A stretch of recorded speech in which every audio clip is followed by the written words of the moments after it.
बोलो सियापति रामचंद्र भगवान की जय। आइए सुनते हैं माता सती और भोलेनाथ जी की कहानी। एक बार त्रेता युग में शिव जी अगस्त ऋषि के पास गए। उनके साथ जगजननी भवानी सती जी भी थी। ऋषि ने संपूर्ण जगत के ईश्वर जानकर उनका पूजन किया। मुनिवर अगस्त जी ने राम कथा विस्तार से कही, जिसको सुनकर महेश्वर ने परम सुख माना। फिर ऋषि ने शिव जी से सुंदर हरि भक्ति पूछी और शिव जी ने उनको अधिकारी पाकर भक्ति का निरूपण किया। श्री रघुनाथ जी के गुणों की कथाएं सुनते हुए कुछ दिन शिव जी वहाँ रहे। फिर मुनि से विदा मांगकर शिव जी दक्ष कुमारी सती जी के साथ घर वापस लौट आए। उन्हीं दिनों पृथ्वी का भार उतारने के लिए श्री हरि ने रघुवंश में अवतार लिया था। वे अविनाशी भगवान उस समय पिता के वचन से राज्य त्याग करके तपस्वी वेश में दंडक वन में विचर रहे थे।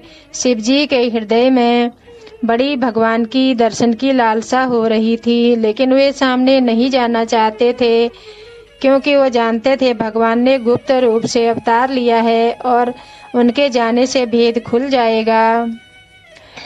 भगवान की लीला से रावण ने अपनी मृत्यु मनुष्य के हाथ से मांगी थी। ब्रह्मा जी के वचनों को सत्य करने के लिए भगवान ने अवतार लिया था। इस प्रकार शिव जी मन में विचार कर रहे थे। मूर्ख रावण ने छल करके सीता जी को हर लिया था। उसे श्री रामचंद्र जी के वास्तविकता का प्रभाव न था। मृग को मारकर भाई लक्ष्मण सहित श्री हरि आश्रम में आए और सीता जी को न देखकर बहुत दुखी हो गए। श्री रघुनाथ जी मनुष्य की भांति विरह से व्याकुल होकर वन वन में भटकने लगे। श्री रघुनाथ जी का चरित्र बड़ा ही विचित्र है। उनको पहुँचे हुए ज्ञानी जन ही जान सकते हैं। जो मंद बुद्धि हैं वो विशेष रूप से मोह के वश में होकर नहीं जान पाते। श्री शिव जी ने उसी अवसर पर श्री राम जी को देखा। उनके हृदय में बहुत भारी आनंद उत्पन्न हुआ और उन्होंने शोभा के समुद्र भगवान राम जी को जी भर के देखा। जगत के पवित्र करने वाले सच्चिदानंद की जय हो। इस प्रकार कहकर कामदेव का नाश करने वाले श्री शिव जी चले। कृपा निधान शिव जी बार बार आनंद से पुलकित हो रहे थे और सती के साथ चले जा रहे थे। सती जी ने शंकर जी की वह दशा देखी तो उनके मन में बड़ा संदेह उत्पन्न हो गया और वह सोचने लगी, शंकर जी की सारा संसार वंदना करता है। वे जगत के ईश्वर देवता मनुष्य मुनि सब उनके प्रति सिर नवाते हैं। उन्होंने एक राजपुत्र को सच्चिदानंद परम धाम कहकर प्रणाम किया और उसकी शोभा देखकर वे इतने प्रेम मग्न हो गए कि अब तक उनके हृदय में प्रीति रोकने से भी नहीं रुकती। जो ब्रह्म सर्वव्यापक माया रहित अजन्मा अगोचर इच्छा रहित और भेद रहित है और जिसे वेद भी नहीं जानते, क्या वह देह धारण करके मनुष्य हो सकता है?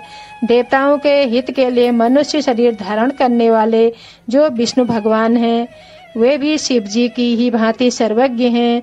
वे ज्ञान के भंडार लक्ष्मीपति और असुरों के शत्रु भगवान विष्णु क्या अज्ञानी की तरह स्त्री खोजेंगे?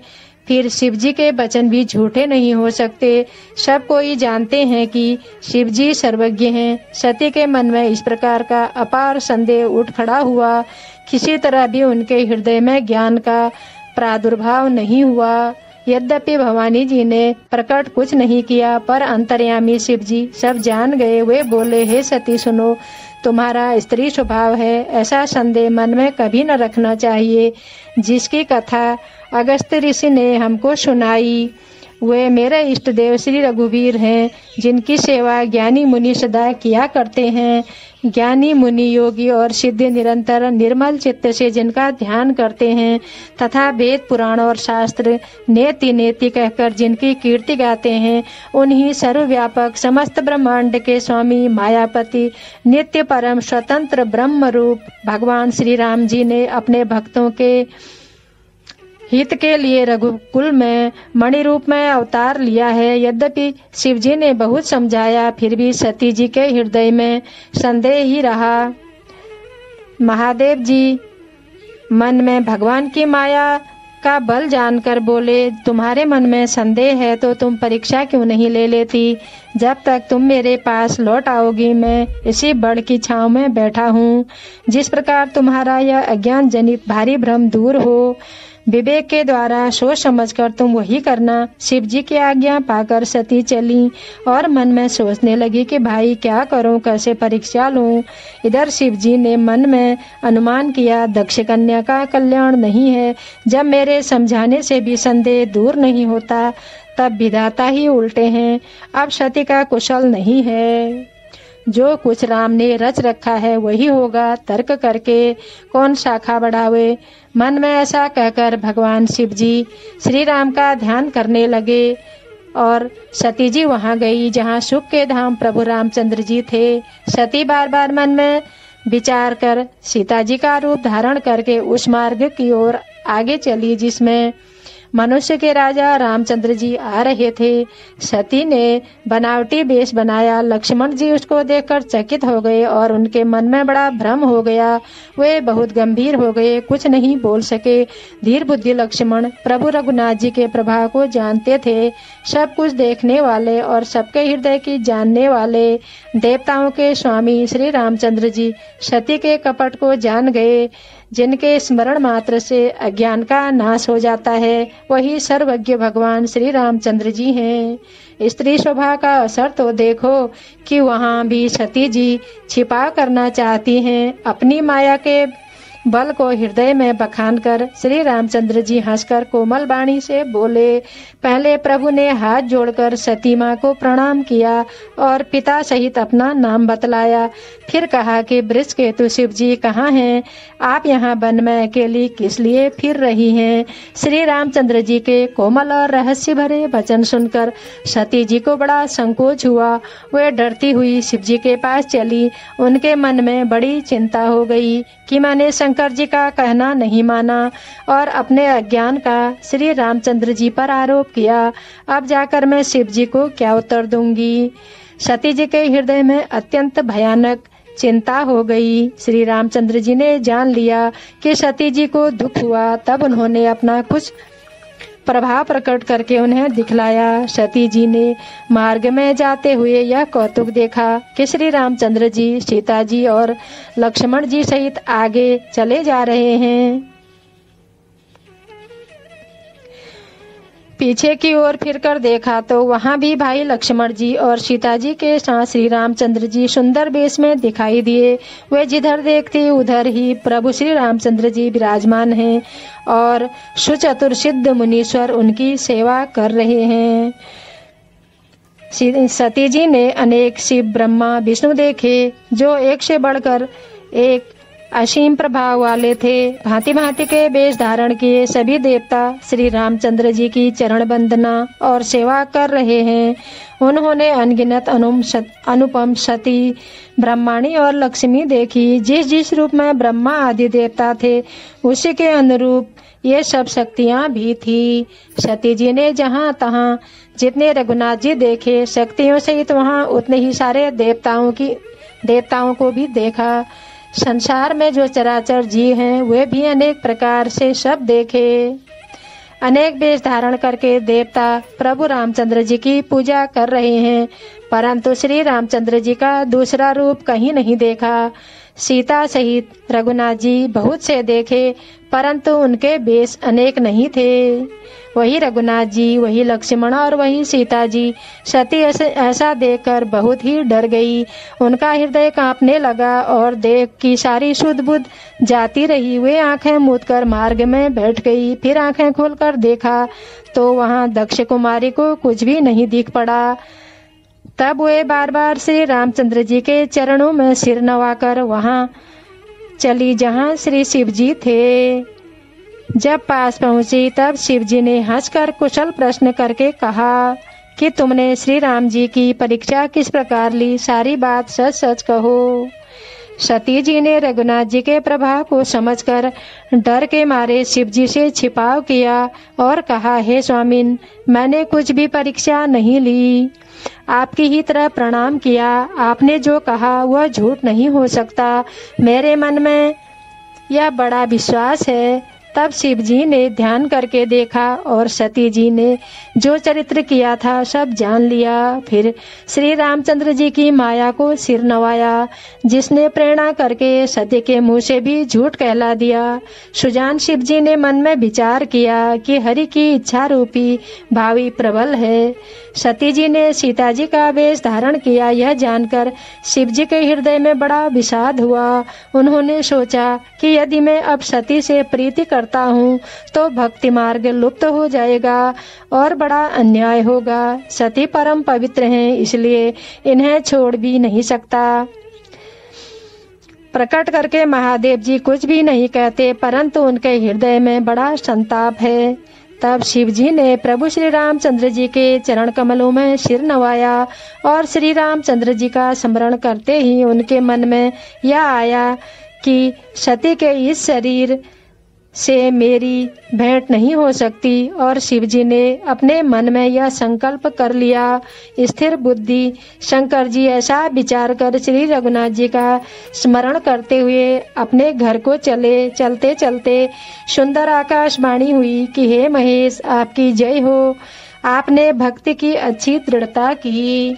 आपको छोड़कर दूसरा कौन ऐसी प्रतिज्ञा कर सकता है। आप श्री रामचंद्र जी के भक्त हैं, समर्थ हैं और भगवान हैं। इस आकाशवाणी को सुनकर सती जी के मन में चिंता हुई और उन्होंने सकुचाते हुए शिव जी से पूछा, हे कृपालु, कहिए आपने कौन सी प्रतिज्ञा की है। हे प्रभु, आप सत्य के धाम और दीन दयालु हैं। तथापि सती जी ने बहुत प्रकार से पूछा, परंतु त्रिपुरारी शिव जी ने कुछ न कहा। सती जी ने हृदय में अनुमान किया कि सर्वज्ञ शिव जी सब जान गए हैं। मैंने शिव जी से कपट किया। स्त्री स्वभाव से ही मूर्ख और बेसमझ होती है। प्रीति की सुंदर रीति देखिए कि जल भी दूध के साथ मिलकर दूध के समान भाव बिकता है, परंतु कपट रूपी खटाई पड़ते ही पानी अलग हो जाता है, दूध फट जाता है और स्वाद जाता रहता है। अपनी करनी को याद करके सती जी के हृदय में इतना सोच है और इतनी अपार चिंता है कि जिसका वर्णन नहीं किया जा सकता। उन्होंने समझ लिया शिव जी कृपा के परम अथाह सागर हैं। इसमें प्रकट में उन्होंने मेरा अपराध नहीं कहा। शिव जी का रुख देखकर सती जी ने जान लिया कि स्वामी ने मेरा त्याग कर दिया है और वे हृदय में व्याकुल हो उठी।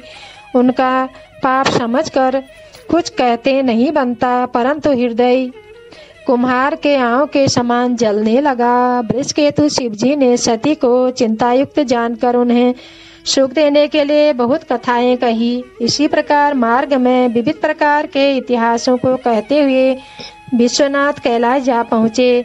वहाँ पर शिव जी अपनी प्रतिज्ञा को याद करके बड़ के पेड़ के नीचे पद्मासन लगाकर बैठ गए। शिव जी ने अपना वास्तविक रूप संभाला। उनकी अखंड और अपार समाधि लग गई। तब सती जी कैलाश पर रहने लगी। उनके मन में बड़ा दुख हुआ।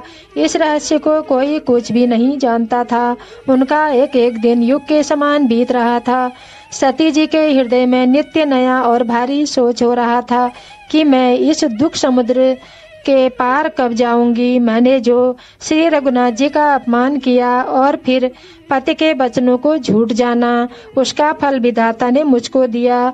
जो उचित था वही किया, परंतु हे विधाता, अब मुझे यह उचित नहीं है जो शंकर से विमुख होने पर भी मुझे जिंदा रखा है।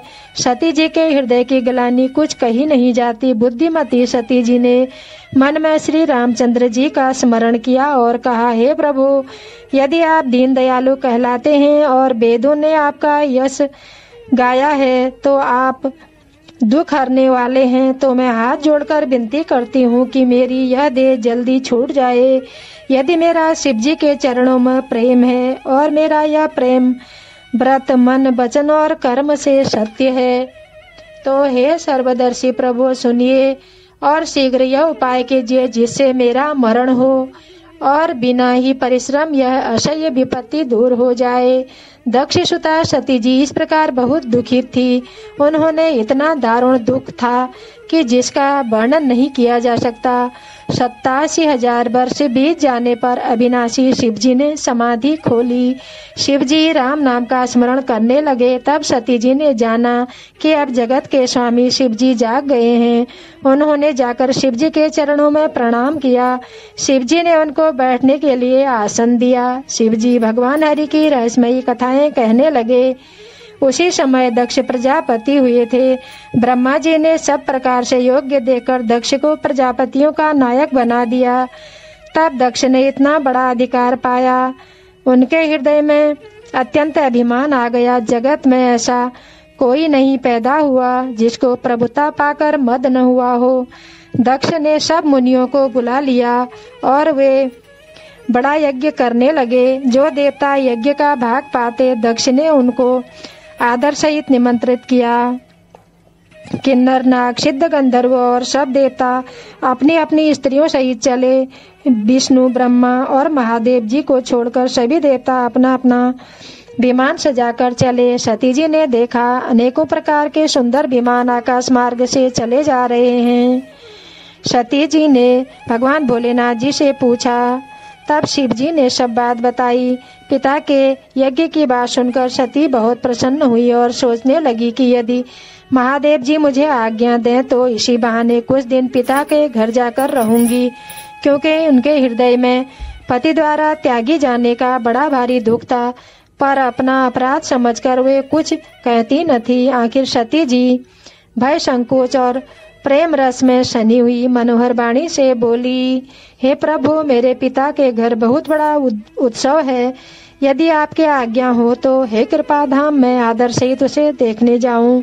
शिवजी ने कहा, तुमने बात तो अच्छी कही, यह मेरे मन को भी पसंद आई, पर उन्होंने न्योता नहीं भेजा, जो सही नहीं है। एक बार ब्रह्मा की सभा में दक्ष जी हमसे अप्रसन्न हो गए थे। उसी से वे अब भी हमारा अपमान करते हैं। हे भवानी, जो बिना बुलाए तुम वहां जाओगी तो ठीक नहीं होगा। यद्यपि इसमें संदेह नहीं कि मित्र, स्वामी, पिता और गुरु के घर बिना बुलाए भी जाना चाहिए, तो भी जहाँ कोई विरोध मानता हो उसके घर जाने से कल्याण नहीं होता। शिवजी ने बहुत प्रकार से समझाया, पर होनहार सती के हृदय में बोध नहीं हुआ। फिर शिवजी ने कहा कि यदि बिना बुलाए जाओगी तो हमारी समझ में अच्छी बात न होगी।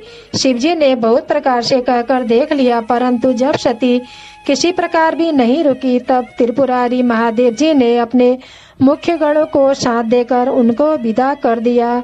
भवानी जब पिता दक्ष के घर पहुंची, तब दक्ष के डर के मारे किसी ने उनकी आवभगत नहीं की। केवल एक माता ने ही उनके साथ वार्ता की। बहनें बहुत मुस्कुराती हुई मिली। दक्ष ने तो उनकी कुछ कुशल तक नहीं पूछी। सती जी को देखकर उल्टे उनके सारे अंग जल उठे। तब सती ने आकर यज्ञ देखा तो वहां कहीं शिवजी का भाग नहीं दिखा। तब शिवजी ने कहा था, उनकी समझ में अब आ गया। स्वामी का अपमान समझकर सती का हृदय जल उठा। पिछला दुख उनके हृदय में उतना नहीं था जितना महान दुख इस समय पति के अपमान से हुआ। यद्यपि जगत में अनेक प्रकार के दुख हैं, तथापि जाति अपमान सबसे बढ़कर कठिन है। यह समझकर सती जी को बड़ा क्रोध आया। माता ने उन्हें बहुत प्रकार से समझाया बुझाया, परंतु उनसे शिवजी का अपमान सहा नहीं गया। इससे उनके हृदय में कुछ भी प्रबोध नहीं हुआ। तब वे सारी सभा को हठपूर्वक डांटकर क्रोध भरे वचन बोली, हे सभासदों, आप सब मुनीश्वरों सुनो। जिन लोगों ने यहाँ शिवजी की निंदा की या सुनी, उन सबको उसका फल तुरंत ही मिलेगा और मेरे पिता दक्ष भी भली भांति पछताएंगे। जहाँ संत शिवजी और लक्ष्मीपति भगवान विष्णु की निंदा सुनी जाए, वहाँ ऐसी मर्यादा है कि यदि अपना बस चले तो उस निंदा करने वाले की जीभ काट लो, और नहीं तो कान मूंद कर वहाँ से भाग जाओ। त्रिपुर दैत्य को मारने वाले भगवान महेश्वर संपूर्ण जगत के आत्मा हैं। वे जगत पिता और सबका हित करने वाले हैं। मेरा मंद बुद्धि पिता उनकी निंदा करता है और मेरा यह शरीर दक्ष से ही मिला हुआ है। इसीलिए चंद्रमा को ललाट पर धारण करने वाले बृहस्पति शिव जी को हृदय में धारण करके मैं इस शरीर को तुरंत ही त्याग दूंगी। ऐसा कहकर सती जी ने योगाग्नि में अपना शरीर भस्म कर डाला। सारी यज्ञशाला में हाहाकार मच गया। सती का मरण सुनकर शिवजी के गण यज्ञ विध्वंस करने लगे। यज्ञ विध्वंस होते देखकर मुनीश्वर भृगु जी उनकी रक्षा करने लगे। ये सब समाचार शिव जी को मिले। तब उन्होंने क्रोध करके वीरभद्र को भेजा। उन्होंने वहां जाकर यज्ञ विध्वंस कर डाला और सब देवताओं को यथोचित दंड दिया। दक्ष की जगत सिद्धि वही गति हुई जो शिवद्रोही की हुआ करती है। यह इतिहास सारा संसार जानता है। सती ने मरते समय भगवान हरि से यह वरदान मांगा कि मेरा जन्म जन्म में शिव जी के चरणों में अनुराग रहे। इसी कारण उन्होंने हिमालय के घर जाकर पार्वती के शरीर से जन्म लिया। बोलो शिव शंकर भगवान की जय। बोलो सियापति रामचंद्र भगवान की जय। माता सती की जय। जो सुने सुनाए सबका मनोरथ पूर्ण हो।